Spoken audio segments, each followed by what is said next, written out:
शंकर जी के सिर में गंगा है और गंगा का स्वभाव ठंडा है। शंकर जी मैसेज दे रहे हैं, दुनिया वालों काम कितना भी करो लेकिन दिमाग को ठंडा ही रखो। यहाँ पे गंगा का ये आशय है कि दिमाग कैसा हो।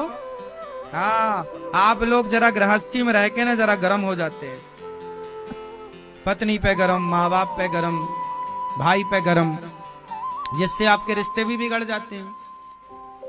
शंकर जी क्या कह रहे हैं? ठंडा। सिर कैसा हो? जोर से। और पांव कैसे हो? पांव कैसे हो? गरम।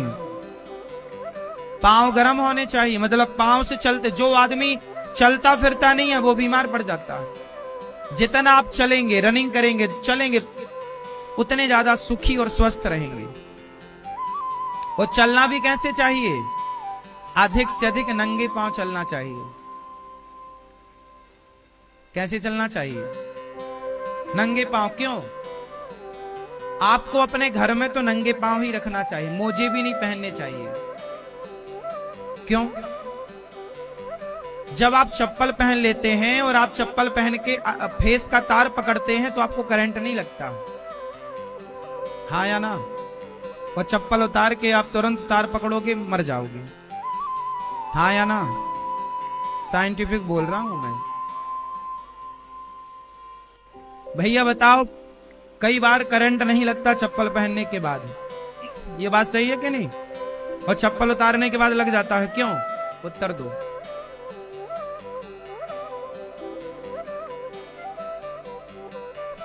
बोलो मेरी मां। क्योंकि जमीन में अर्थ है। जमीन से, मिट्टी से, पृथ्वी से क्या मिलता है? अर्थ। फेस है, फेस पकड़ा, अर्थ नीचे से मिला करंट, अर्थ कट, तो फेस अकेला क्या करेगा?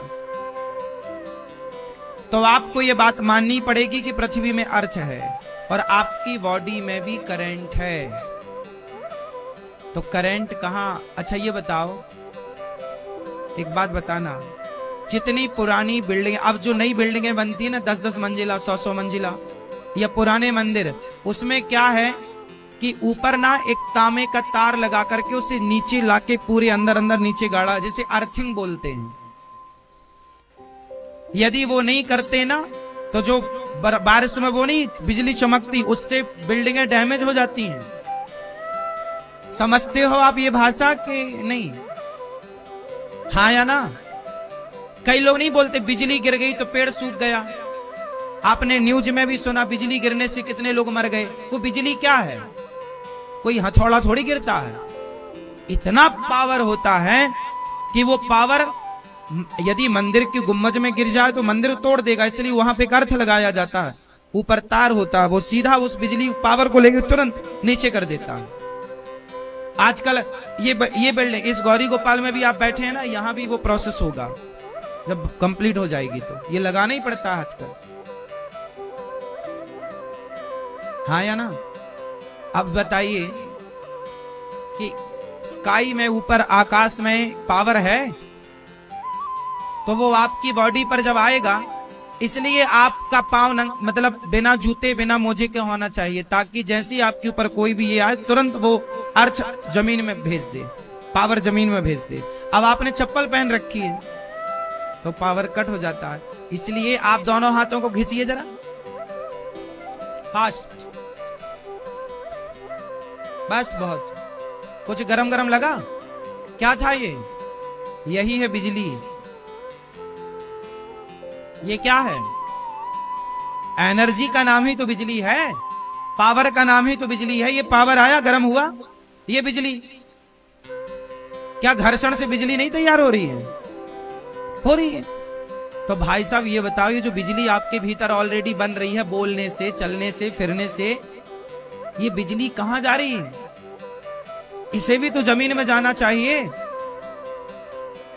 अब ये बिजली आप दिन भर मोजा पहन के रखते हैं, दिन भर जूता पहन के रखते हैं, दिन भर चप्पल पहन, तो ये बिजली जो आपके अंदर की है, जो रिलीज होनी चाहिए नीचे की तरफ, अब वो हो नहीं रही है। तो वो गर्माहट, आजकल आदमी, पहले का आदमी इतना गुस्सैल नहीं था, इतना गर्म नहीं था जितना आज का है। अब दिन भर जूता पहन के रखता है, दिन भर वीआईपी बना घूमता है। पहले के लोग कच्ची माटी में रहते थे। इसलिए हमने आपसे बोला था सुसु करने जाओ, लघु शंका करने जाओ तो 4 कुल्ला करो, पांव धो लो। पांव क्यों धो लो? ताकि पांव में पानी पड़ेगा तो वो सारी गर्मी खींच लेगा। पांव धुलने की परंपरा। इसलिए तुम्हारे बाप दादों ने एक परंपरा और बनाई थी, जब भी खाने बैठो तो खाने के पहले पांव धुलना चाहिए। इसलिए घर में कोई मेहमान आता था, पंडित जी आते थे तो पहले पंडित जी के पांव धुलाते थे, फिर खाने बिठाते थे। हाँ या ना? कितना लॉजिकल था, सबको कितना दिमाग लगाया था हमारे पूर्वजों ने, जिन्हें तो मूर्ख बताते हो। हाँ या ना? क्योंकि आपके पांव गीले होंगे तो गीले होने के लिए जमीन मिलना चाहिए, पांव में पानी जाएगा। अब जैसे पहले के जमाने में भी ना लोग अपने अर्थ को घर पे ही गाड़ते थे, पानी डालते थे तो बल्ब जल जाता था, वो सूख जाता था तो बल्ब नहीं जलता था। सुना ये दौर देखा हमने, खूब देखा। तो ये कुल मिलाकर के इसलिए डॉक्टर भी बोलते हैं कि सवेरे नंगे पांव पार्क में चला करिए, ताकि जो सवेरे सवेरे ओस गिरती है, ओस, वो आपके पांव में टच होने से आपका ग्लो बढ़ता है। आपके बहुत सारी बीमारियां, उसका साइंस समझिए। ये चीजें ऑलरेडी तुम्हारे बाप दादे बता के गए थे, मानते नहीं हो तो हम क्या करें? नंगे। अब आजकल तो महिलाएं घर में भोजन बनाते में भी चप्पल पहनती हैं, जैसे सास ने कांटे बिछा रखे हो। इतनी मतलब तुम्हारे ना ज्यादा सुविधाएं तुम्हें अपाहिज बनाएंगी, इतनी सुविधाएं नहीं। नंगे पांव चलना चाहिए। नियम बनाओ कि आधा घंटा आपको नंगे पांव पार्क में टहलना है, ओस में रहना है। पहले के लोग नदी में नहाते थे, तालाब में नहाते थे, आजकल के लोग घर में नहाते हैं। और घर पे भी ना वो शावर है, जरा सा पानी, शरीर गीला ही होता है, तुरंत आप पहुंच लेते हैं। अरे भाई बात समझो। अच्छा, नदी में नहाने का और वॉशरूम में घर में नहाने से क्या फायदा और क्या हानि है बताओ? आपको पता है हमारे शरीर में जितने रोम हैं ये छिद्र है एक्चुअली। क्या है ये? हमारी बॉडी के हम केवल मुंह से पानी नहीं पीते, हमारी पूरी बॉडी पानी पीती है। बात समझते हो आप? ये बात कितने लोग इस बात से सहमत है कि हमारी पूरी बॉडी पानी पीती है? क्योंकि पसीना आता है ना, तो पसीना प्रत्येक अंग में आता है। मतलब यदि पानी बाहर से अंदर से बाहर आ रहा है तो बाहर से भी तो अंदर जाएगा। एक बात और बताएं, ऑक्सीजन में भी, वातावरण में भी, हवा में भी पानी होता है। अब एक ऐसी मशीन आई है जो हवा से पानी बनाती है। अब और क्या देखना है? एसी को देख लो, एसी के बैक में पीछे जो पानी निकलता है उसमें कोई पानी वानी थोड़ी डलता है, वो वातावरण की पानी निकाल के पानी बना लेती है। हाँ या ना? एसी के पीछे पानी नहीं टपकता रहता, वो वातावरण से तो पानी ग्रहण करती है। इसका मतलब हम जो ऑक्सीजन लेते हैं उससे भी पानी अंदर जाता है। वातावरण में भी पानी है, नमी जिसे बोलते हैं, वातावरण में नमी है, ठंडक है। हाँ या ना? अब आप समझो, जब आप नदी में नहाते हो ना तो पूरी बॉडी पानी में डूबने से आपका रोम रोम पानी को पी लेता है और आपकी बॉडी में जितना भी पानी की जरूरत होती है वो पानी भरपूर मिल। इसलिए तुम्हारे बाप दादे कितना बढ़िया नियम बना के गए कि अमावस पूर्णिमा को तीर्थों में जाओ और नदियों में नहाओ। उन्हें पता था कि तुम ये सब नहाओगे यहाँ घर में। कौआ स्नान करते हैं लोग, कौआ। नदियों में नहाना चाहिए, थोड़ा पानी में डूबना चाहिए। डूबने मतलब बॉडी हमारी, स्विमिंग पूल इत्यादि बढ़िया चीज है।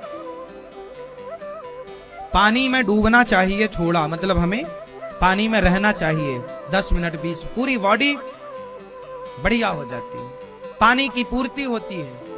अब सब शॉर्ट में है सब चीजें, तो हमें अर्थ को समझना चाहिए। पूरा एनर्जी जो हमारे अंदर है, गुड एनर्जी तो अंदर रहे, जो बैड एनर्जी है वो अर्थ नीचे चली जाए। इसलिए नंगे पांव का प्रावधान था। माता सती शंकर जी के सिर पे गंगा क्यों है, ये कारण बताया। दिमाग को ठंडा रखो, पांव को चलते रहो, क्या करो, बैठो ना। ये मैयाएं ज्यादा चल काम करेंगी तो आजकल मैयाएं काम कुछ नहीं करती तो मैया अस्वस्थ हो जाती हैं।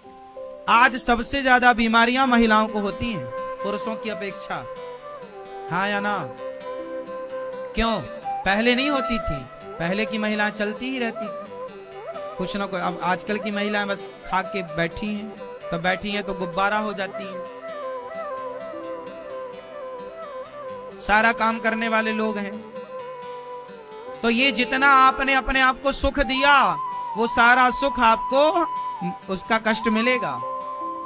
मैया कुछ काम करती हो मेरी माँ? जितना काम करोगी उतना स्वस्थ रहोगी। तो सिर होना चाहिए, बोलो दोहराओ, सिर, पांव और वाणी नरम। सिर ठंडा, पांव गरम, वाणी नरम। और जीवन में अच्छे कर्म, यही है तुम्हारा धर्म।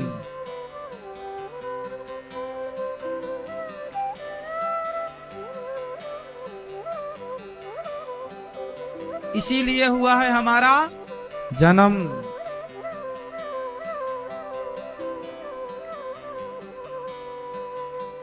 समझ में आ रही है भैया?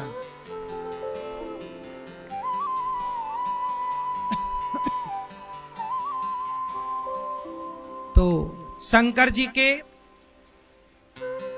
सिर में जटा है। अच्छा, शंकर जी का एक स्वरूप और है। शंकर जी के गले में सांप है। सांप क्या कहना चाहते हैं? शंकर जी के गले में सांपों की माला क्यों है? भैया बताएंगे चश्मा वाले, सांप की क्यों?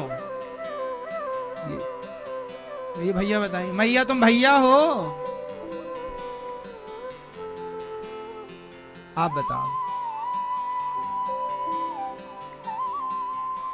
गले में विष होता है तो सांप क्या करता है? पी जाता है। सांप की वजह से गले में विष आया। अच्छा, शंकर जी के गले में विष क्यों आया, आप बताओ चश्मा वाले भैया। सांप की वजह से नहीं आया। एक बार शंकर जी ने समुद्र मंथन में विष निकला था ना, सुना है ये वाला? समुद्र मंथन से क्या निकला था? विष। क्या नाम था उस विष का? हलाहल। उसे कौन पिया था? उसे गले में रखा था शंकर जी ने, क्योंकि नीचे रघुनाथ जी बैठे हैं ना, राम जी सीता जी, तो उनके नीचे ना जाए इसलिए उन्होंने यहाँ, इसलिए उनका नाम पड़ा नीलकंठ। उनका कंठ हो गया नीला तो शंकर जी का नाम पड़ा। इसलिए महाशिवरात्रि में नीलकंठ का दर्शन बहुत शुभ माना जाता है।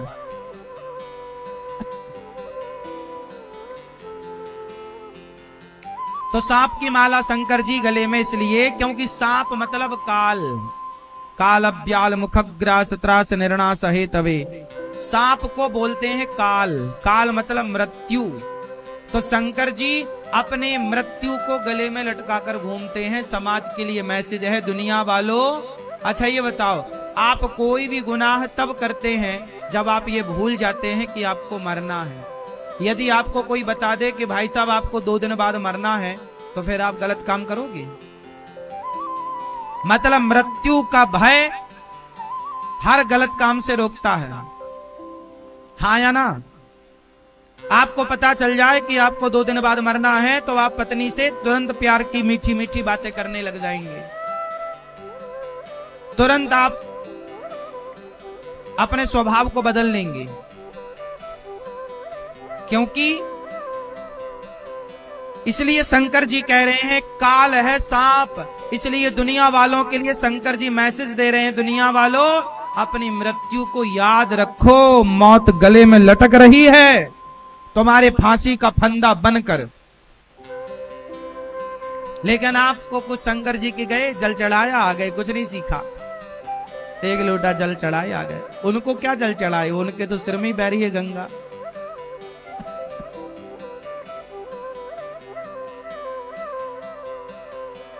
है ना मेरी माँ। तो क्या शिव जी पर जल ना चढ़ाएं? चढ़ाओ। कौन सा जल चढ़ाएं? बताओ शंकर जी पर कौन सा जल चढ़ाना चाहिए? मैया बताओ मेरी माँ।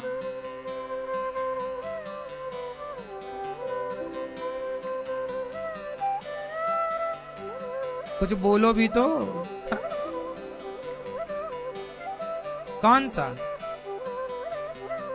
शंकर जी पर भगवान से इतना प्रेम करो कि भगवान के प्रेम में आंखों में आंसू आ जाएं। वो आंखों का एक बूंद जल बहुत हो, प्रेम का जल।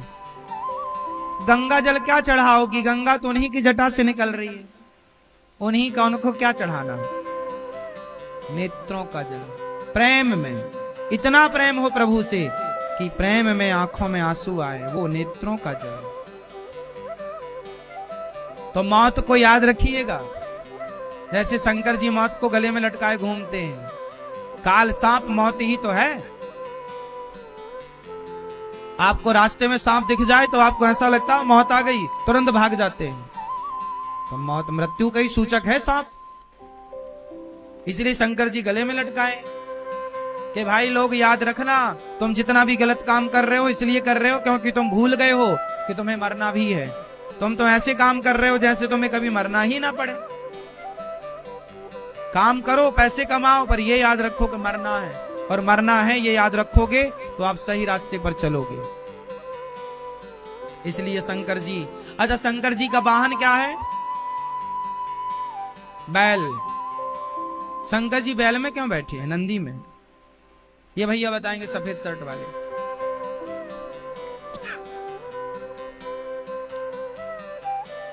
नहीं, शंकर जी के मंदिर कभी नहीं गए? गए थे तो कभी जानने की कोशिश नहीं करी कि शंकर जी बैल में काहे बैठे हैं भाई? ये भैया बताओ, चश्मा वाले। शंकर जी के मंदिर कभी गए तो कभी जानने की कोशिश नहीं करी? हिंदुओं की ये दुर्दशा है, ये दुर्भाग्य है। कुछ जानता ही नहीं है, कुछ जानने की चाह रखता ही नहीं। पागलों की तरह बस जिसने जैसा कह दिया मान लिया। अरे भाई, तुम अपना विवेक भी तो रखो, थोड़ा जिज्ञासु बनो, जानने की इच्छाएं रखो। इससे तुम्हारा ज्ञान बढ़ेगा और सनातन भी मजबूत होगा, ताकि कोई उत्तर मांगेगा तो दे सकोगे। अब कोई भी कह देगा तुम्हारे भगवान बैल में काहे बैठे हैं? भाई बताओ। ये टोपी वाले भैया बताएंगे। नहीं, नहीं पता, फाइन लग जाएगा।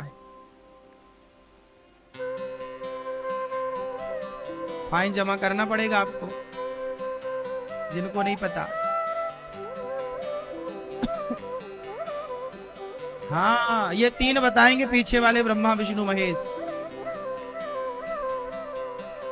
नहीं, त्रिदेवियां नहीं।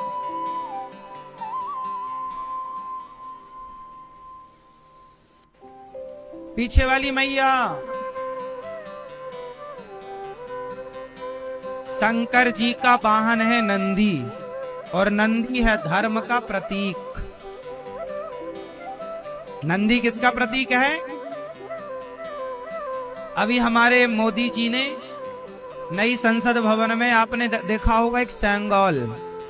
पुराने जमाने में जब एक राजा सत्ता पर आता था तो पुराना राजा उसे सेंगोल देता था। सेंगोल में आपने ध्यान से देखा होगा नंदी बने हुए। सेंगोल समझते हैं ना? अभी आप सबने सुना नई संसद भवन में एक सेंगोल रखा गया। हाँ या ना? सुना कि नहीं आप लोग? उसमें क्या था? नंदी थे ना। नंदी मतलब बैल, बैल मतलब धर्म का, बैल को धर्म का प्रतीक मानते हैं। तो शंकर जी बैल पर नहीं सवार हैं, शंकर जी धर्म पर सवार हैं। बैल धर्म का प्रतिनिधित्व कर रहा है ना मेरी माँ, प्रतीक होता है ना।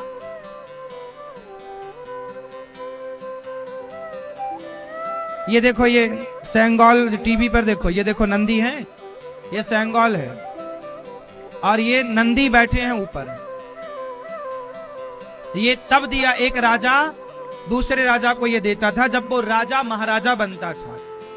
तो ये मतलब ये था, ये दंड है, इस दंड में बैल है। बैल मतलब धर्म, मतलब भाई तुम समाज को दंडित करना पर धर्म को देख कर करना, जो धर्म है उस रास्ते पर चलना। कहीं कहीं निर्दोष को तुम दोषी न बना दो, दोषी को ही दोषी बनाना, निर्दोष को फांसी की सजा मत दे देना, निर्दोष को मत मार डालना। इसलिए दंड, राजदंड बोलते हैं इसे। उसमें बैल है, शंकर जी का वाहन भी बैल। बैल नहीं है ये, शंकर जी के नंदी को बैल समझने की भूल ना करना। नंदी मतलब बैल होता है, चाहे नंदी कहो चाहे बैल कहो, ना बैल ना नंदी। शंकर जी बैल पर नहीं, किस पर सवार हैं? जोर से, क्योंकि बैल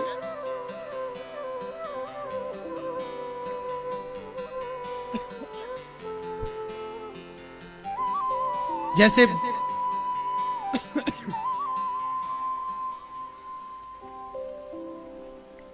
जैसे धर्म के 4 चरण होते हैं, बैल के कितने पांव होते हैं? धर्म के चरण कितने हैं? कौन कौन से? सत्य, दोहराओ, सत्य, दया, दान, तप। सत्य, दया, दान, तप मतलब आपके अंदर सत्य भी हो, दया भी हो, दान की भावना हो और तपस्वी हो। ये चारों जब आपके अंदर होंगे तब आप धार्मिक कहलाएंगे, तब है आपके अंदर धर्म। ये है धर्म की परिभाषा। 4 चीजें होनी चाहिए आप, इसलिए नंदी के पांव 4, तो धर्म के चरण 4।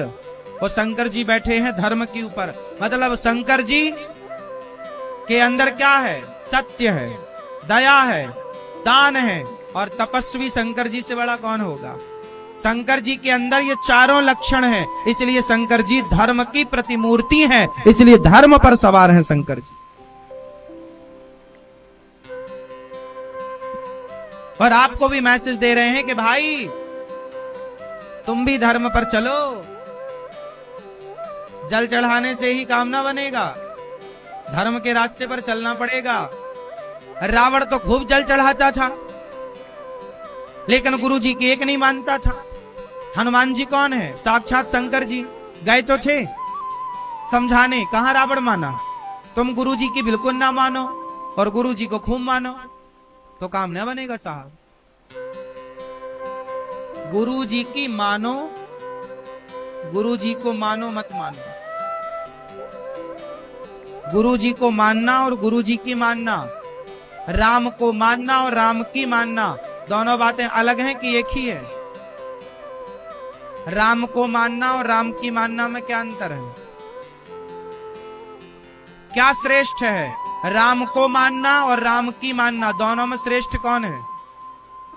उत्तर, राम को मानना और राम की मानना क्या बड़ा है? हाँ, गुरु को मानना और गुरु की मानना। भाई राम को आप मत मानिए, पर राम की बात मानिए, राम के आचरण पर चलिए। राम के आचरण पर चलिए। आप राम को नहीं मानते मत मानिए, पर राम सत्य के मार्ग पर चले हैं, आप भी चलिए। राम दया के मार्ग पर चले हैं, आप भी चलिए। राम एक नारी के मार्ग पर चले हैं, एक नारी ब्रह्मचारी के मार्ग पर, आप भी एक नारी के मार्ग पर चलिए। लेकिन आज राम की मानने वाले लोग कम हैं, राम को मानने वाले लोग। समस्या यहां है।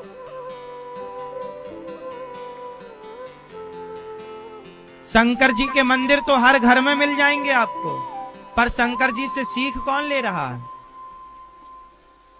तो मंदिर बनाने से कैसे काम होगा मेरी मां? पूजा का मतलब माला ही जपना नहीं है।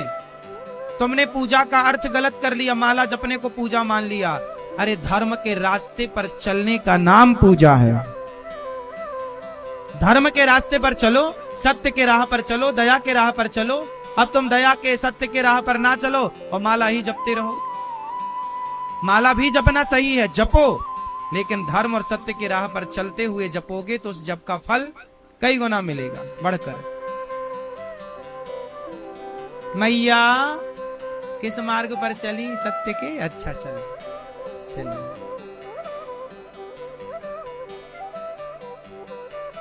ये मैया चल पड़ी सत्य के राह पर, एक सत्य के राह पर, एक दया के राह पर, एक दान के, एक तप के, 4 चली ना, और धर्म के चरण भी 4। मैया राम राम, जल्दी आना, टाटा।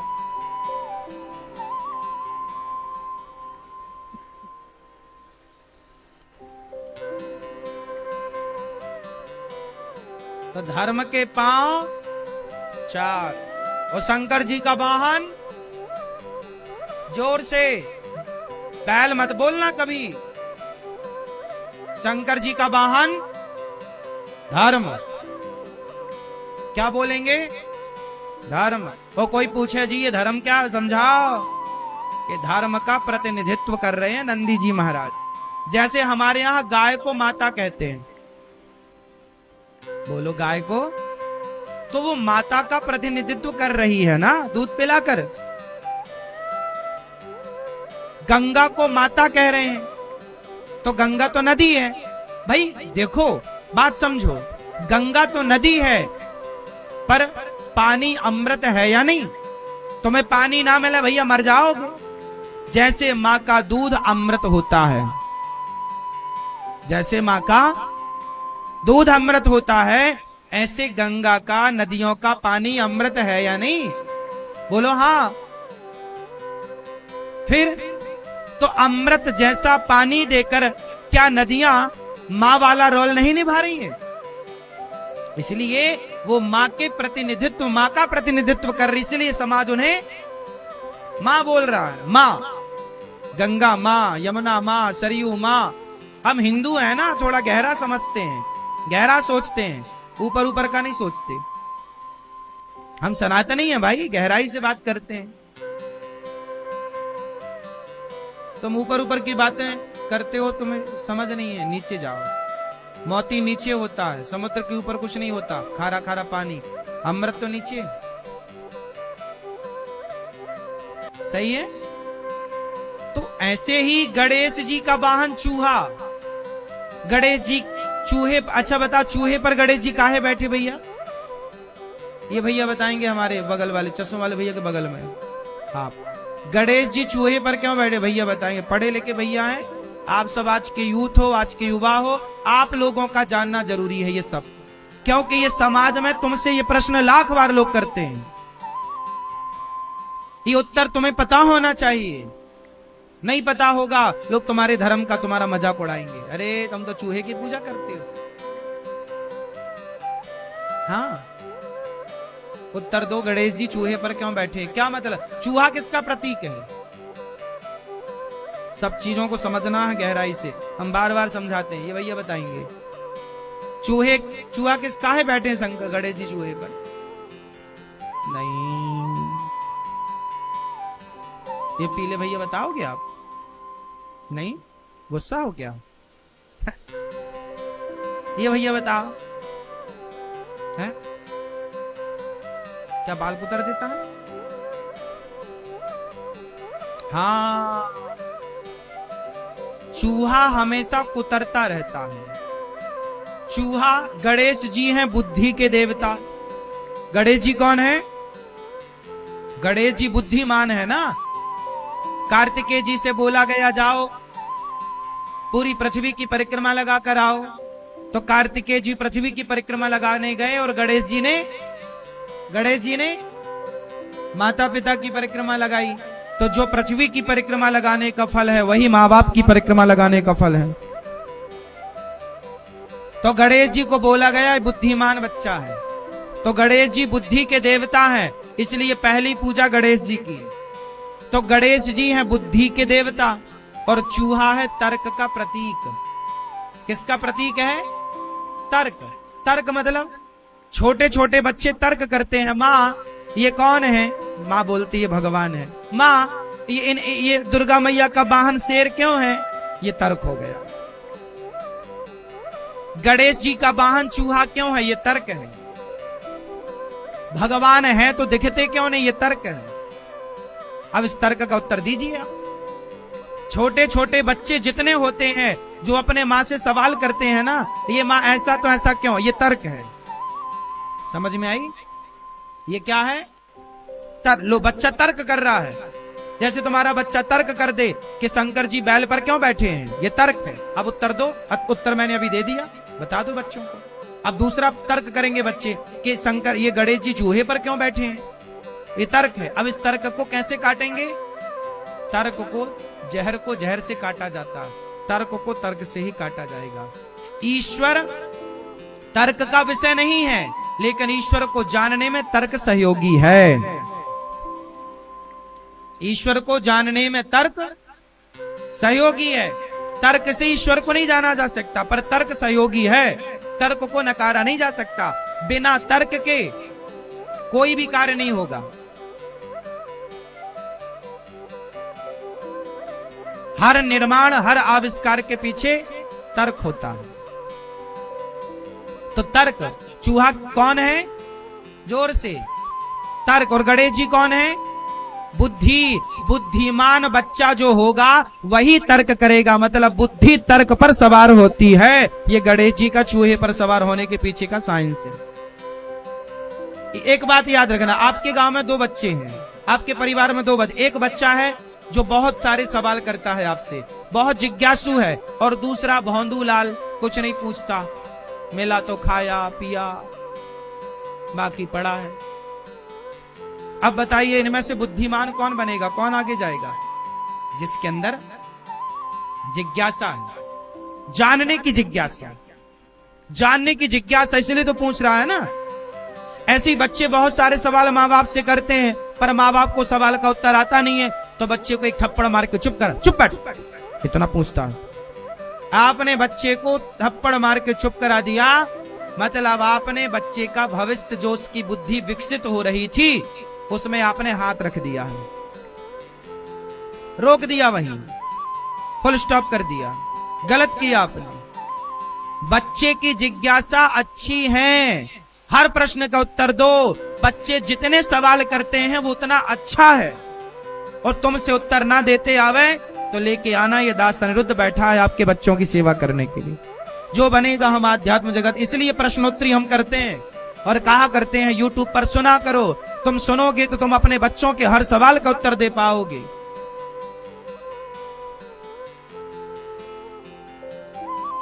जो सवाल का उत्तर ना आए, बच्चों को बोलना चलो वृंदावन चलना, फिर हम तुम्हें बात कराएंगे। तो आप लाओ, हमसे बात कराओ बच्चों की। यूट्यूब पर जाओ, अनिरुद्धाचार्य टाइप करो, चैनल को सब्सक्राइब करो, शेयर करो, तो आपको हर प्रश्न का उत्तर घर बैठे मिलेगा। लेकिन आपको तो बस व्हाट्सएप चलाना है। तो गणेश जी चूहे पर क्यों बैठे हैं मेरी माँ? चूहा किसका प्रतीक है? गणेश जी कौन? तो बुद्धि किस पर सवार होती है? बात समझ में आ गई? इसलिए गणेश जी चूहे पर। चूहा मतलब ये वाला चूहा नहीं, चूहा तर्क का प्रतीक है। बात समझ में आ रही है कि नहीं? ये भैया सो गए, देखो। राम राम, नींद आ गई?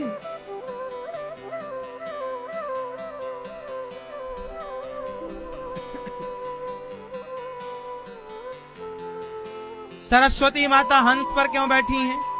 लक्ष्मी जी उल्लू पर क्यों बैठी हैं? दुर्गा जी शेर पर क्यों बैठी हैं? अब मैंने कुछ बता दिए, कुछ कपता आप लगाओ।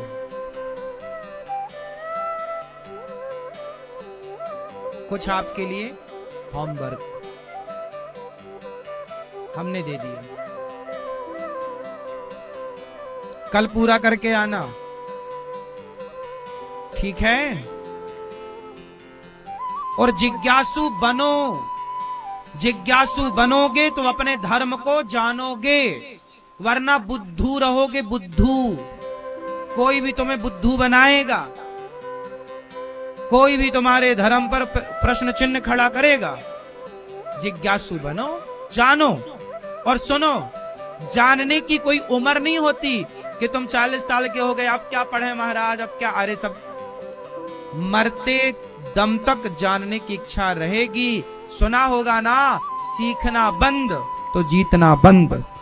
जो सीखेगा वो जीतेगा, इसलिए सीखते रहो। ज्ञान तो अपार है, अथाह है, कोई सीमा नहीं। समझ में आई मेरी मां? हर चीज का कारण है। भगवान शंख क्यों धारण करते हैं, चक्र क्यों धारण करते हैं, भगवान के हाथ में कमल क्यों होता है, ब्रह्मा जी की उत्पत्ति कमल में ही क्यों हुई? 84 लाख सब कुछ ब्रह्मा जी ने बनाया है। बोलो हाँ, बोलो हाँ। पर एक चीज ब्रह्मा जी ने नहीं बनाई और वो संसार में है। बताओ क्या? कोई आपसे सवाल कर ले कि वो कौन सी चीज है जो ब्रह्मा की बनाई नहीं है? इस संसार में वो क्या है जिसे ब्रह्मा ने नहीं बनाया और वो है? बताओ, जानो, दिमाग लगाओ। सब बता चुका हूं पहले खूब बार। क्या है?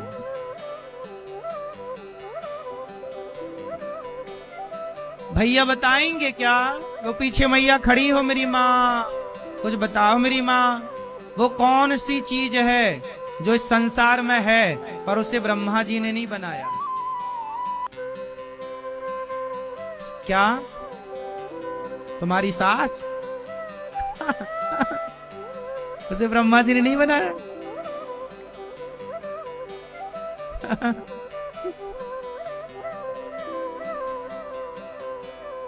आप बताओ मैया, वो क्या है जिसे ब्रह्मा ने नहीं बनाया? कौन? पति? हाँ महाराज, हमारा पति वो ब्रह्मा ने बनाया ही नहीं। बड़ा अजब है, गजब है।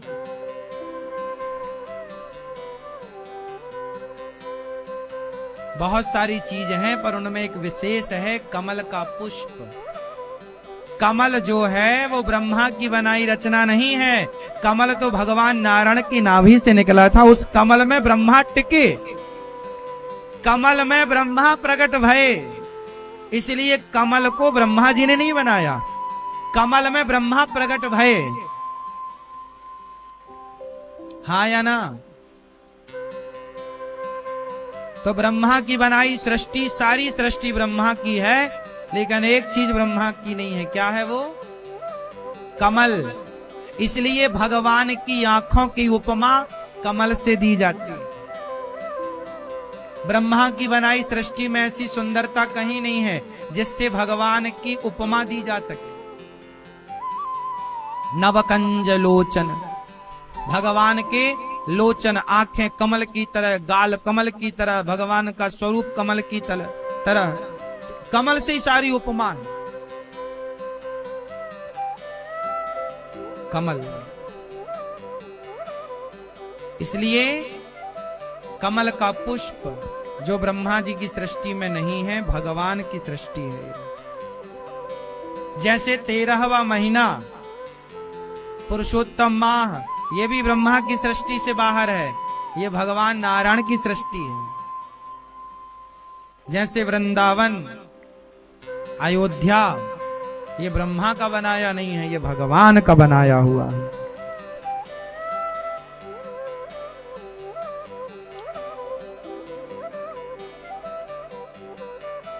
ये ब्रह्मा का बनाया स्थान नहीं है वृंदावन जहां बैठे हैं, भगवान की धरा है, भगवान का बनाया।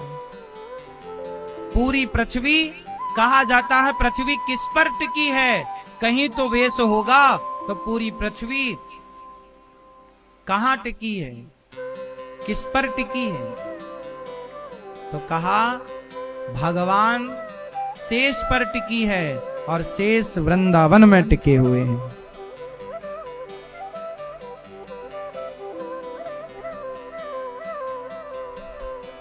ब्रज 84 कोस में टिके हुए हैं। इसलिए ब्रज 84 कोस में दाऊ दयाल भी रहते हैं। दाऊ जी मतलब बलराम जी, बलराम जी मतलब शेषावतार।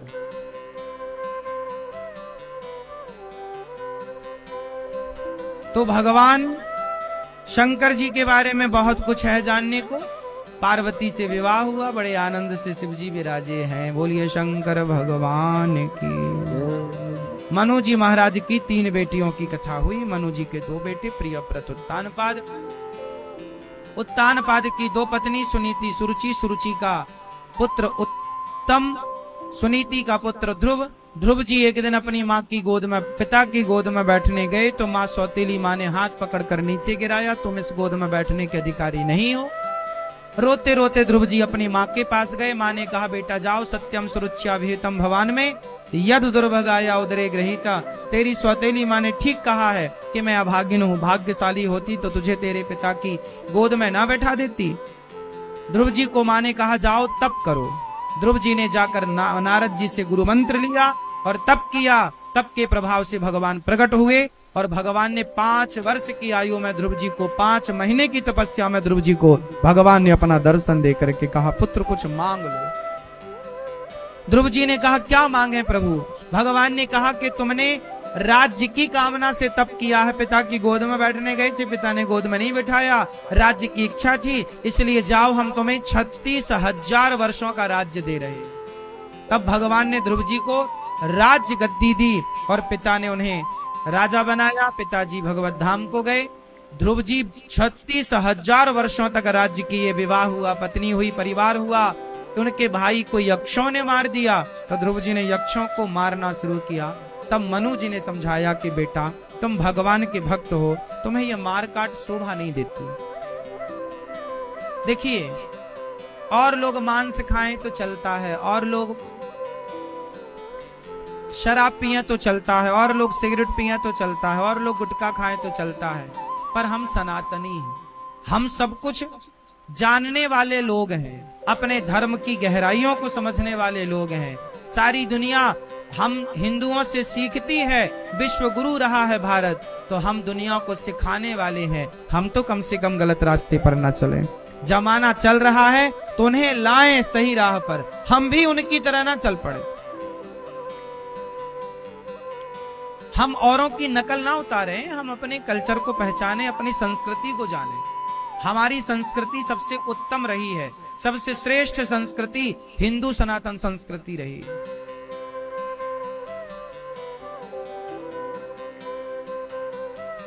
इसलिए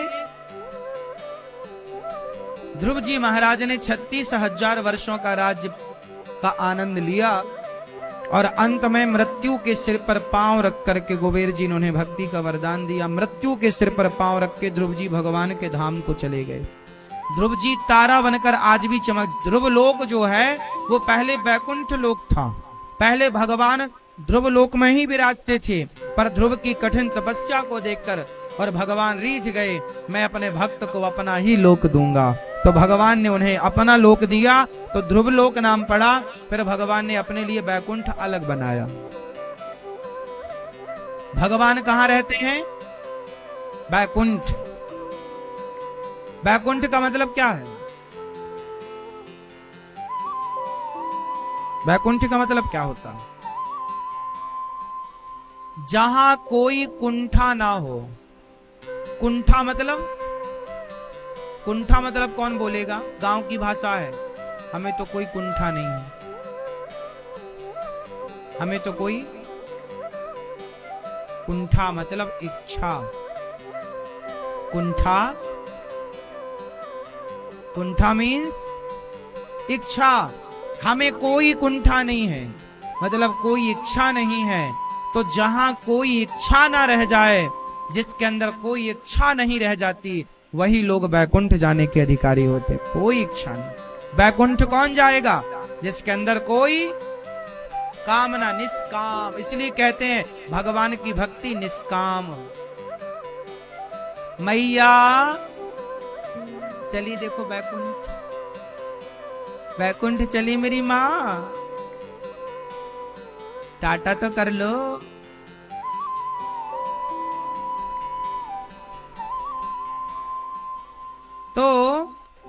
भगवान कहाँ विराजते हैं? वहां जहां कोई कामना ना हो, इच्छा ना हो, कोई इच्छा। अब सोचिए कि आपके अंदर कोई इच्छा ना हो तो आप अच्छे होंगे कि बुरे होंगे? बोलो मेरी माँ, आपको दुख कौन देता है? आपको दुख कौन देता है? आपकी इच्छा।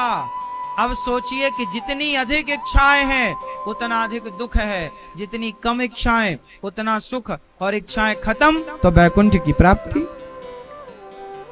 बहुत कठिन नहीं है कुछ भी इच्छाओं का, इसलिए साधु संत कोई इच्छा नहीं रखते, इसलिए तो वैकुंठ जाते। आप भी इच्छा कम रखो मेरी माँ। बूढ़ी बूढ़ी मैयाओं को तो कम से कम इच्छा नहीं रखनी चाहिए कुछ, बूढ़े बूढ़े पुरुषों को तो नहीं रखना चाहिए कुछ, बुढ़ापे में छोड़ो। अब आप काहे की इच्छा करते हो? मैया आपको कोई इच्छा है मेरी माँ? बताओ मेरी माँ, है कोई इच्छा? है, थोड़ी बहुत है, अब खत्म करो। अब तो भगवान को देखने की इच्छा बहुत अच्छी है। ध्रुव जी महाराज पर भगवान ने कृपा की, इनके पुत्र हुए कल्प और वत्सर।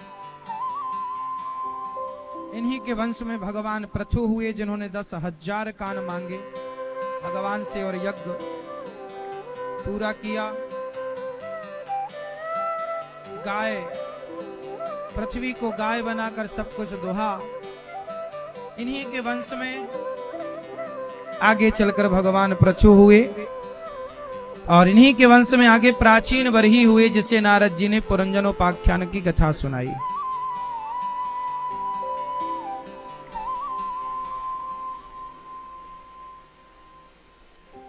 पुरंजनोपाख्यान की चर्चा के पीछे एक रहस्य है। वो रहस्य यह है कि प्राचीन बरही पशुओं की बलि चढ़ाते थे।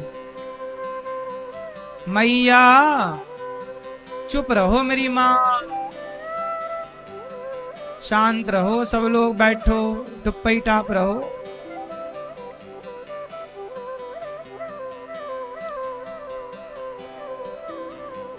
एक राजा थे, नाम था प्राचीन बरही।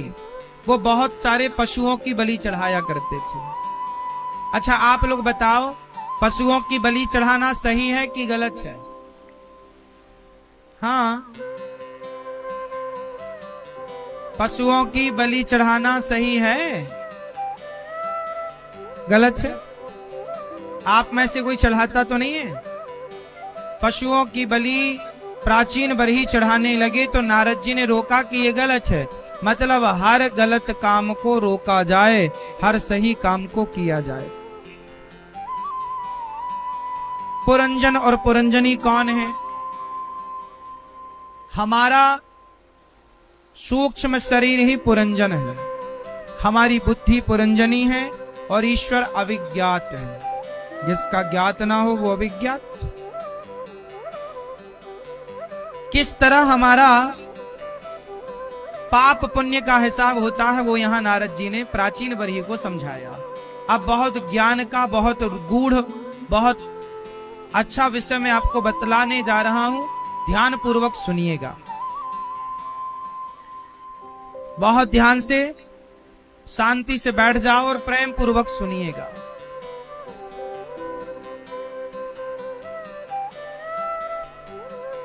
देखो, जब हम मरते हैं तो हमारे साथ क्या क्या होता है मरने के बाद, किस तरह से हम जाते हैं स्वर्ग, किस तरह से हम जाते हैं नरक, किस तरह से अपने कर्मों का भोग भोगते हैं, किस प्रकार हमारे मरने के बाद हमारा सब कार्य होता है। आप जानना चाहोगे कि आपके मरने के बाद क्या होगा? कितने लोग जानना चाहते हैं? आपको इच्छा है जानने की कि मरने के बाद क्या होगा? अब आप पूछोगे महाराज जी कि आपने देखा है? जो आपको पता है, हमने देखा नहीं है पर शास्त्रों में पढ़ा तो है। महात्मा गांधी को हमने देखा थोड़ी है, और पढ़ा है इतिहास मन के बारे में। पृथ्वीराज चौहान को हमने देखा थोड़ी है, झांसी की रानी को देखा थोड़ी है।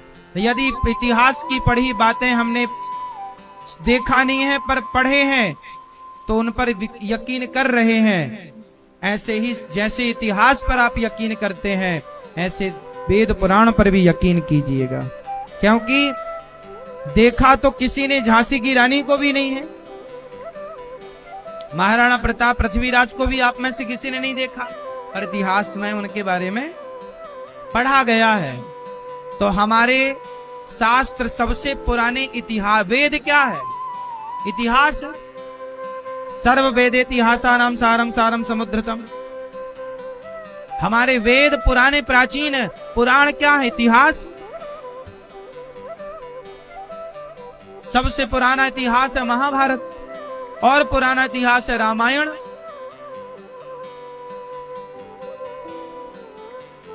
तो हम इतिहास आपको अपने देश का, अपने धर्म का इतिहास सुना रहे हैं। ध्यान से सुनिएगा। जब हमारी मृत्यु होती है तो मृत्यु किसकी होती है? पहले तो ये कंफर्म करो, शरीर की मृत्यु होती है कि आत्मा की? कौन मरा? शरीर कितने चीजों से मिलकर बना? 5। किस किस से? पृथ्वी, जल, वायु, अग्नि और आकाश। ये 5 चीजों से मिलकर जब शरीर बना, तो जब आप मरते हैं तो लोग चिता पर जलाते हैं। तो चिता पर जलाने का मतलब यही होता है कि आपके 5 तत्व 5 में जाकर मिल जाएं। अग्नि तत्व अग्नि में, जल तत्व जल में, पृथ्वी तत्व पृथ्वी में, वायु तत्व वायु में और आकाश तत्व। तो आपका शरीर 5 चीजों से मिलकर बना, चिता पर जलाया गया तो 5 तत्व 5 में मिल गए। इस मिलन को कहते हैं मरना, मृत्यु। और जो हमारा, अब बताइए, जब आप मर गए तो लोग चिताओं में जला दिया तो 5 तत्व 5 में मिल गए। फिर स्वर्ग और नरक कौन जाता है? कौन? आत्मा। तो भोगता कौन है? सुख और दुख कौन भोगता है? जोर से। आत्मा नहीं भोगती। गीता में लिखा है आत्मा को सुख नहीं होता, दुख नहीं होता। जब आत्मा सुख दुख से परे है तो भोगेगा कौन? नैनम छिंदंती शस्त्राणी नैनम दहती पावका, लिखा गीता में कि आत्मा को कोई सुख दुख नहीं होता। फिर भोगता कौन है? तो भोगने के लिए होता है आपका सूक्ष्म शरीर। आपके कितने शरीर होते हैं? कितने शरीर होते हैं आपके? 3। हम सबके 3 शरीर होते हैं। एक शरीर ये है, इसे बोलेंगे स्थूल शरीर। एक शरीर होता है कारण शरीर, जिस कारण आप मनुष्य बने, जिस कारण कोई बंदर बना, कोई बिल्ली बना, किसी कारण से ना बंदर बना, बिल्ली बना, पशु बना। जिस कारण आप मनुष्य बने, स्त्री बने, पुरुष बने, अमीर बने, गरीब बने, वो कारण है।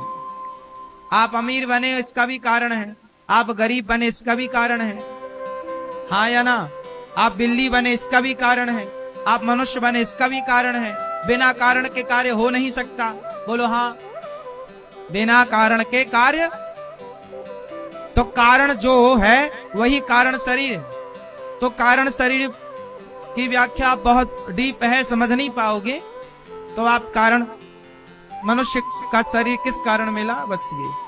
अब आपको मैं 2 शरीरों की बात करता हूं। एक स्थूल, ये जो बैठा है ये कौन? कौन? जोर से रिवीजन करो। ये कौन सा शरीर? स्थूल। एक शरीर और होता है सूक्ष्म शरीर। सूक्ष्म शरीर कहाँ होता है भैया? सूक्ष्म शरीर कहाँ होता है? हाँ? कहीं नहीं होता, पता नहीं। सूक्ष्म शरीर कहाँ होता है?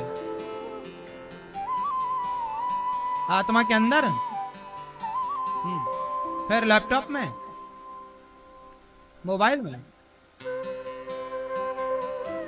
सूक्ष्म शरीर होता है, सूक्ष्म शरीर का ही नाम है मन। जब आप सोते हो तो आप सपना देखते हो कि नहीं? हाँ या ना? देखते हो? तो आप तो बिस्तर में सोए पड़े थे, पर सपने में आप हरिद्वार चले गए, वृंदावन आ गए।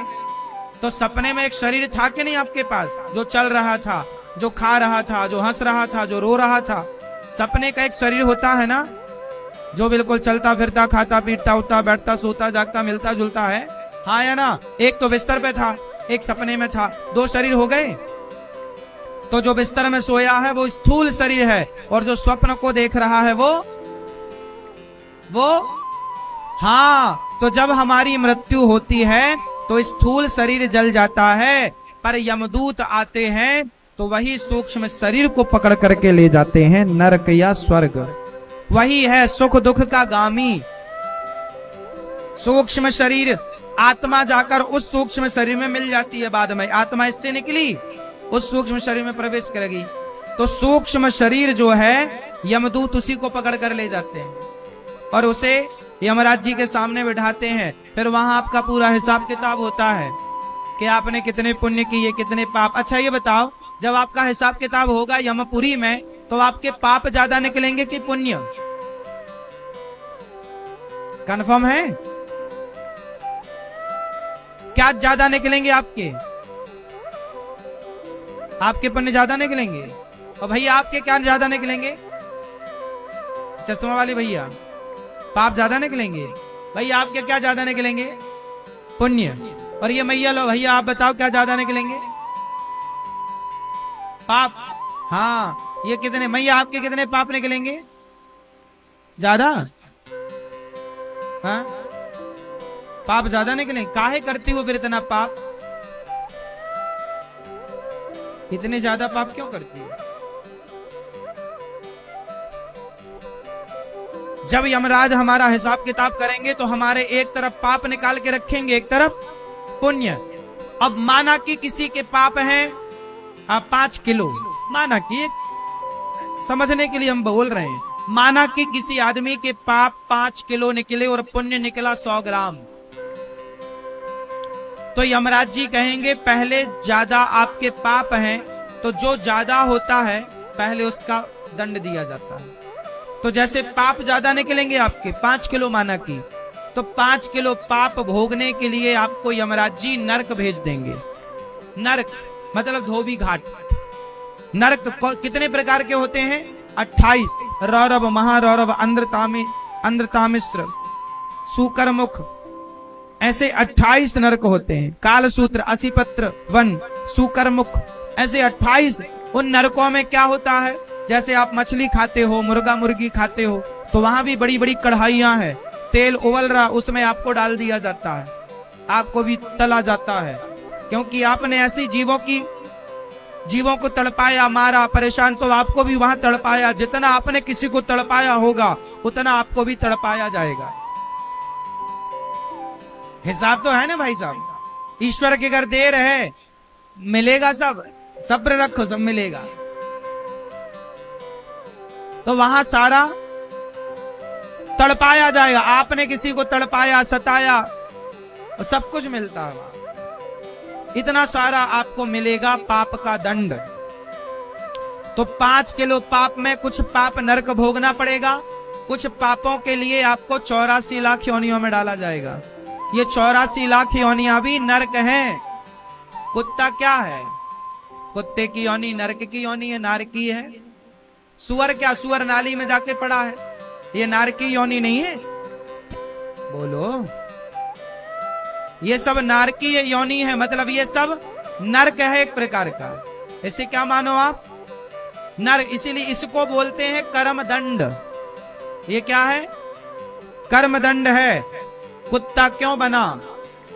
कारण है गलत किया और सारी जिंदगी धन में ही मन लगाया तो कुत्ता बना। तो ये सारा भोग करके फिर आप आखिरी में जाओगे। आखिरी योनि है गाय की। अंतिम योनि क्या है? पहली योनि कर्म दंड की प्रथम योनि है नाली का कीड़ा। जो नाली का कीड़ा बना है, मतलब ये अभी अभी कर्म दंड पाने पहली बार सीधा नाली में गिरा, नाली का कीड़ा बना। आपने देखा होगा नाली में कीड़े कितने होते हैं, अनगिनत। ये सब एक बार नहीं, जैसे आपको नाली का कीड़ा बनाया गया तो आपको 1000 जन्म तक नाली का कीड़ा, जन्म लो कीड़ा, फिर मरो कीड़ा, फिर जन्म लो, वही कीड़ा बनोगे आप 1000 करोड़ बार। फिर वहां से आप निकलोगे दूसरी योनि पर चमगादड़ बनोगे, फिर 100-200 बार चमगादड़ बनो, फिर कुत्ता बनो 100-200 बार, फिर बिल्ली बनो, फिर हाथी बनो, फिर बंदर बनो, फिर मक्खी बनो, फिर मच्छर। ये सब बनते बनते आखिरी योनि है गाय। गाय जब शरीर पूरा करती है, बैल जब शरीर पूरा करता है, तो वहां फिर यमराज के पास जाता है और बोलता है कि मैंने जो 5 किलो पाप किए थे वो सारे पाप खत्म कर लिया, अब मुझे क्या आज्ञा है यमराज जी। तो यमराज जी बोले कि तुम्हारे 5 किलो पाप तुमने भोग लिए, अब जो तुम्हारा 100 ग्राम पुण्य है, वो पुण्य तुम्हारा इतना तो नहीं है कि तुम्हें मोक्ष मिल जाए, इतना तो नहीं है कि तुम्हें स्वर्ग मिल जाए। तो एक काम करो, उस 100 ग्राम पुण्य के बल पर तुम्हें फिर एक बार मनुष्य का शरीर दिया जा रहा है, अब जाके अच्छे कर्म करना, ज्यादा पुण्य लेकर आना, ताकि तुम्हारा मोक्ष हो जाए, मुक्ति हो जाए, ताकि ये जन्म मृत्यु से बच जाओ। तो आप इसलिए कहते हैं बड़े भाग्य मानुष तन पावा, सुर दुर्लभ सदग्रंथ निगावा। बड़े भाग्य से मानव का शरीर मिला, 84 लाख योनियों के बाद मिलता है मेरी माँ, हल्के में मत लेना, बड़े भाग्य से मिला है। अच्छी करनी कर लो री मैया, मोबाइल ना चलाओ मैया, अच्छी करनी कर लो री मैया, कर्म न करियो काला, लाख आंख से देख रहा है तुझे देखने वाला, सच की खेती कर ले चतुर नर, समय गुजरता जाता, मेरे मालिक की दुकान में सब लोगों का खाता। सब नोट हो रहा है आपका पाप पुण्य। कैसे नोट हो रहा है? जैसे चित्रगुप्त का नाम सुना है? कौन है ये चित्रगुप्त? जब आपकी मृत्यु होती है तो यमराज चित्रगुप्त को ही तो भेजते हैं, जाओ लाओ। यमदूतों के साथ चित्रगुप्त भी आते हैं।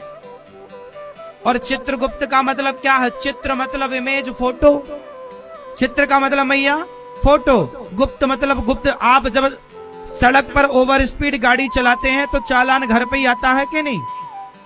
तो वहां भी चित्रगुप्त लगे हुए हैं कैमरे, जो फोटो खींच लेते हैं ओवर स्पीड की, चालान घर भेज दे। कोई नहीं खड़ा वहां पर, कैमरा फोटो खींच के चालान घर भेज देता है। उसी प्रकार आपने कहा गाड़ी ओवर स्पीड चलाई, कितनी स्पीड में थी गाड़ी, कैमरा ये सब जान लेता है और चालान घर भेज देता है। जब आज की टेक्नोलॉजी इतनी एडवांस है तो जिस परमात्मा ने तुम्हें बनाया वो कितना एडवांस होगा। उसने भी चित्रगुप्त लगा रखे हैं, जो भी तुम कार्य करते हो अच्छे बुरे सबके चित्र खिंच जाते हैं और भगवान के पास सेंड हो जाते हैं। देखो भाई ये हिसाब है इनका, ये गलत कर रहे हैं, ये सही कर रहे हैं, तुम्हारा हर कार्य ईश्वर देख रहे हैं। कुछ झूठ बोलने की जरूरत नहीं है, भगवान के पास सब रिकॉर्ड है। भैया इतना हल्ला ना करो साहब, तो पे टाप रहो। मेरी माँ बैठ जाओ भैया, चुपचाप बैठो, सब शांत रहो। कथा में शोर नहीं किया जाता। चित्रगुप्त देख रहे हैं कि ये कथा में शोर कर रहे हैं, फोटो खींच लेंगे आपकी।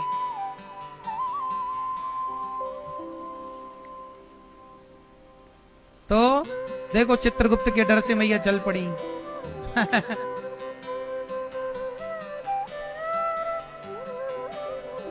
तो सुनो, हमारे मरने के बाद ये सब कुछ होता है। अच्छा, आप लोग बोलते हैं महाराज जी फिर ये पितर कौन है,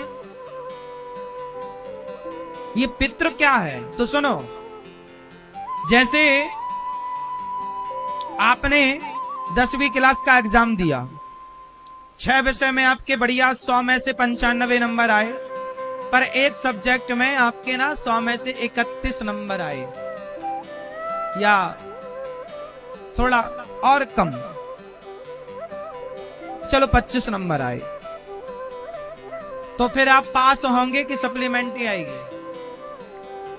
थोड़ी बहुत अंक कम है तो ग्रेस लग के पास हो जाएंगे, 2 अंक नंबर 3 नंबर कम है तो चलो कृपांक मिल जाएगा, पर ज्यादा अंक कम है तो फिर सप्लीमेंट्री आती है। हाँ या ना? अब सप्लीमेंट्री का प्रावधान है या नहीं? क्यों जी, है ना? तो सप्लीमेंट्री जो आती है वो क्या है? वो एक अवसर है। उसी तरह जैसे आपने कोई अधिक पाप नहीं किए पर आपने अधिक पुण्य भी नहीं किए, इतने पुण्य चाहिए कि आप स्वर्ग जाएं या आपका मोक्ष हो, पर इतने पुण्य थे नहीं, जरा से पुण्य कम रहे थे। तो यमराज जी ने आपको वेटिंग रूम में डाल दिया। ट्रेन लेट है तो स्टेशनों में एक वेटिंग हॉल होता है, वहां आप वेटिंग कीजिए, वेट कीजिए, ट्रेन आएगी। उसी तरह आपके पुण्य थोड़ा कम पड़ रहे हैं तो यमराज जी बोले कि तुम्हारा बेटा, तुम्हारा पोता कोई तुम्हारे नाम से पुण्य करेगा, गया श्राद्ध करेगा, भागवत जी की पोथी पाठ करवाएगा, गौदान करेगा, तुम्हारे नाम से अन्नदान करेगा, तो उस पुण्य से तुम्हारा उद्धार हो जाएगा। तो वो वेटिंग रूम में बैठे रहते हैं। वेटिंग रूम में वो आपसे चाहते हैं कि आप उनके नाम से, अपने पिता, अपने दादा, परदादा के नाम से पुण्य करो। तो जो वेटिंग रूम में चले गए वही हैं आपके पितर, उसी को बोलते हैं पितृदोष। जिनके ज्यादा पितर हैं, मतलब ज्यादा लोग इंतजार में हैं और तुमसे अपेक्षा है कि तुम पुण्य करो, पर आप कोई पुण्य करते नहीं। और वहां यमराज जी का दबाव बढ़ता है कि चलो भाई टाइम पूरा हो रहा है, तुम्हें 10 साल के लिए वेटिंग रूम में भेजा गया था कि 10 साल के अंदर तुम्हारे बच्चों को ही कार्य करेंगे, तो अब वो टाइम पीरियड पूरा हुआ। तो तुम्हारे पूर्वज ना तुम पर दबाव बनाते हैं, सपने में आकर बोलते हैं या तुम्हारा बनता बनता काम बिगाड़ देते हैं कि आप मेरे नाम से कोई पुण्य का कार्य करो। कई बार सपने में आते हैं, आपको दिखते हैं आपके पिताजी, आपके दादाजी कई बार रोते हुए दिखते हैं सपने में, मानो वो ये कह रहे हैं कि आप उनके नाम से कोई पुण्य का कार्य करो ताकि उनकी मुक्ति हो जाए। लेकिन जब आप कुछ नहीं करते तो पितर लोग फिर रूठ जाते हैं और फिर वो कई बार आपको लंबा दंड देते हैं, कई बार पूरा वंश खत्म कर देते हैं, आगे वंश की वृद्धि रोक देते हैं कि अब क्या करोगे बच्चा पैदा करके, हम पितरों के लिए तो कुछ कर ही नहीं रहे हो। तो फिर वो जो तुम्हें प्रताड़ित करते हैं वही पितृदोष है। और जब तुम उनके नाम से पुण्य का कार्य करके उनकी सदगति होती है तो वो आशीर्वाद देते हैं, जा बेटा सदा तेरा यश कीर्ति बढ़ता रहे। फिर उनका यश कीर्ति बढ़ती रहती है। इसलिए आप अपने पितरों के लिए, पूर्वजों के लिए हर उनकी पुण्यतिथि पर कोई ना कोई शुभ कार्य करो। एक मिस्टेक और करते हैं आप लोग, वो ये है कि जैसे आपके पिताजी मरे 10 तारीख को और 10 तारीख को थी अष्टमी तिथि, फॉर एग्जाम्पल, हम सब चीजें एग्जाम्पल दे रहे हैं, उदाहरण, ताकि आप समझ पाओ। तुम्हारे पिता की मृत्यु हुई या दादा की मृत्यु हुई 10 तारीख को, 10 जनवरी को, और उस दिन तिथि थी 8 अष्टमी। तो आप लोग ना कई बार तारीख के हिसाब से पितरों का कार्य करते हैं। तारीख के हिसाब से पितरों का कोई भी कार्य नहीं होता, क्योंकि तारीख अगले साल उस तिथि पर नहीं आएगी। हम भारतीय हैं, हम तारीख से नहीं चलते, हम लोग किससे चलते हैं? पूर्वजों की क्या आती है? पुण्य तिथि। क्या बोलते हैं उसे? तारीख नहीं। तुम्हारे पिताजी अष्टमी को गए हैं तो अष्टमी तिथि उस मानो चैत्र मास की कृष्ण पक्ष की अष्टमी को तुम्हारे दादाजी गए, चैत्र मास के कृष्ण पक्ष की अष्टमी। तो अगला जो चैत्र मास का कृष्ण पक्ष की जो अष्टमी आएगी उस तिथि को आप 2-4 ब्राह्मणों को, 2-4 कन्याओं को, गाय को, सबको भोजन प्रसादी करवाओ। उस तिथि पर कोई पुण्य का कार्य कराओ अपने पितरों की तिथि पर। और वही अष्टमी तिथि जब श्राद्ध में आएगी, जैसे पितृ पक्ष आता है ना, तो पितृ पक्ष में जब वो अष्टमी तिथि आएगी 16 दिन के भीतर, तो उस तिथि में आप फिर उनके नाम से गया जी जा सको तो गया जाके पिंडदान करके आओ। उस तिथि पर आप चाहो तो उनके लिए कुछ भोजन पानी निकालो, कौआ को खिलाओ। कौआ मतलब जीवों को, उनके नाम से जब आप किसी जीव जंतु को, पशु पक्षी को, किसी दीन दुखी को खिलाते हैं तो उस व्यक्ति का खाया उस तक पहुंच जाता है उस रूप में जिसे उसे चाहिए। जैसे जैसे जैसे आपका कोई भाई बेटा अमेरिका रहता है और उसे पैसे भेजना हो यहां से, तो कैसे भेजोगे? आपका बेटा अमेरिका रहता है और उसे पैसे भेजना है माना कि 20,000 रुपए, तो कैसे भेजोगे? बैंक में आप पैसा डालोगे तो उसे वहां मिल जाएगा, पर उसे वहां पैसा नहीं मिलेगा, उसे वहां डॉलर मिलेगा। हाँ या ना? उसे वहां, यदि आपका बेटा लंदन रहता है और आपने यहां से पैसा भेजा तो उसे डॉलर नहीं मिलेगा, पाउंड मिलेगा। हाँ या ना? आपका पैसा वहां की करेंसी में कन्वर्ट हो जाएगा। हाँ या ना? वहां पाउंड चलता तो पाउंड, वहां डॉलर चलता है डॉलर, वहां कुछ और चलता कुछ और, वहां के हिसाब से हो जाएगा। हाँ या ना? उसी तरह जब आप यहाँ अपने पितरों के नाम से ब्राह्मण को, पक्षी को, पशु को खिलाते पिलाते, और जब कौआ खाएगा तो तृप्त होगा, आशीर्वाद देगा, ब्राह्मण खाएगा तृप्त होगा, आशीर्वाद देगा, तो वो उस जीव का जो आशीर्वाद है वो तुम्हारे पितरों तक पहुंचता है और उन्हें उस रूप में प्राप्त होता है जिस रूप में उस पुण्य की जरूरत थी। पैसा भेजा तो डॉलर पाउंड के रूप में मिला, जिसके रूप में उसकी वहां जरूरत थी। तो आपके द्वारा किया गया शुभ कार्य आपके पितरों को वहां पर उस रूप में जैसे उन्हें पुण्य की जरूरत है, तो वो पुण्य जो यहाँ किया वो पुण्य वहां उनको मिल गया, फिर उनकी सदगति होती है। इसलिए आपको तिथि पर अपने दादा की तिथि याद रखो, अपनी माता की तिथि याद रखो, दादी की तिथि याद रखो। और सुनो, बताओ पिंडदान श्राद्ध कौन सा बेटा करता है? 4 बेटे हैं किसी के, माना की किसी के 4 बेटे हैं, तो कौन सा बेटा श्राद्ध करेगा, पिंडदान करेगा? उत्तर दो, कौन? बड़ा बेटा। ये जानकारी है आपको, लेकिन ये अधूरी है, पूरी सुन लो। बड़ा बेटा तब करेगा जब चारों भाइयों का चूल्हा एक हो। यदि चारों का चूल्हा अलग हो चुका है, चारों का बंटवारा अलग हो गया है, तो फिर अपने बाप का श्राद्ध पिंडदान चारों को करना चाहिए। बड़ा तब करेगा जब चूल्हा एक हो, एक चूल्हे में सबकी रोटी बनती है, तो बड़ा करेगा। और यदि 4 चूल्हे हो, जब बंटवारा हो गया, तो भाई बड़ा जो करेगा उसका पुण्य बड़े को मिलेगा, छोटा करेगा छोटे को मिलेगा। इसलिए चूल्हा बट चुके हैं, बंटवारा हो चुका है। एक बेटा यूपी में रहता है, एक गुजरात में रहता है, एक फला फला रहता है, एक इस शहर में, एक उस शहर में, एक इस सोसाइटी में, एक उस सोसाइटी में। तो भाई श्राद्ध की तिथि, जैसे तुम्हारे पिता की तिथि है अष्टमी, तो अष्टमी को या तो फिर एक काम करो कि चारों भाई एक जगह पर इकट्ठे हो जाओ, या तो एक काम करो कि चारों भैया एक जगह इकट्ठे हो जाओ और चारों भैया एक जगह इकट्ठे होके ब्राह्मणों की सेवा करो, ब्राह्मणों को भोजन कराओ, कन्याओं को, दीन दुखियों को, गायों को रोटी अपने बाप के नाम से। या तो चारों एक जगह हो जाओ तब सही है, या चारों गया जी जाओ, चारों गया जी जाओ एक साथ और गया में जाके श्राद्ध पिंडदान करके आओ। चारों भागवत जी के पाठ करवाओ, चारों भागवत जी सुनो। यदि चारों एक जगह नहीं मिल पा रहे हो, चारों नहीं कर पा रहे हो और चारों अलग